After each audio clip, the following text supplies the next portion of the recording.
नमस्कार मित्रांनो, टेक मराठी या यूट्यूब चॅनलवर तुमचे स्वागत आहे. आज आपण बघणार आहोत की आपल्या लॅपटॉपवर किंवा कम्प्युटरवर आपण फोल्डर कसा क्रिएट करायचा. चला तर मग व्हिडिओला सुरुवात करू. हा आपला डेस्कटॉप आहे. यावर जर तुम्हाला तुमचा फोल्डर क्रिएट करायचा असेल, तर तुम्हाला माऊसवर राईट क्लिक करावी लागेल. किंवा जर तुम्ही लॅपटॉप यूज करत असाल, तर तुम्हाला लॅपटॉपवर 2 बोटांनी टॅप करावं लागेल. जे त्याचा टचपॅड असतं त्याच्यावर. मग त्यानंतर तुम्हाला ही अशा प्रकारे विंडो ओपन होईल. त्यानंतर आपल्याला न्यू इथे क्लिक करायचं आहे. त्यानंतर हा आपला फोल्डर हा ऑप्शन इथे सिलेक्ट करायचा आहे.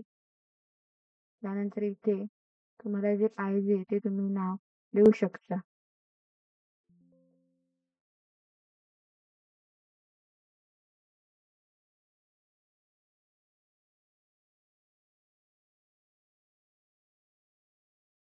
अशा प्रकारे तुम्हाला पाहिजे ते नाव देऊन इथे एंटर करायचं.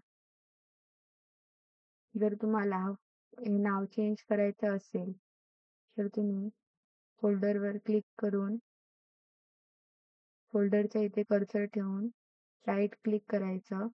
त्यानंतर इथे रिनेम हा ऑप्शन येईल. इथे मग तुम्हाला हवं ते नाव तुम्ही चेंज करू शकता.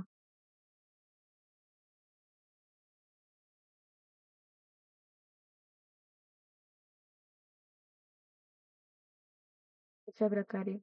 त्यानंतर जर तुम्हाला फाईलमध्ये इकडे एखादा फोल्डर क्रिएट करायचा असेल, जसं की डेस्कटॉप, डाउनलोड, डॉक्युमेंट, पिक्चर यामध्ये कुठेही तुम्हाला तुमचा फोल्डर क्रिएट करायचा असेल, तर तुम्ही पहिल्यांदा इथे हे ओपन करून घ्यायचं. त्यानंतर इथे असा कर्सर घ्यायचा, माऊसवर राईट क्लिक करायचं किंवा जर लॅपटॉप यूज करत असाल तर इथे टचपॅडवर 2 वेळा बोटांनी टॅप करायचं. मग न्यू फोल्डर आणि इथे तुम्ही तुमच्या फोल्डरचं नाव घालू शकता. अशा प्रकारे तुम्हाला नवीन फोल्डर क्रिएट करायचा असतो.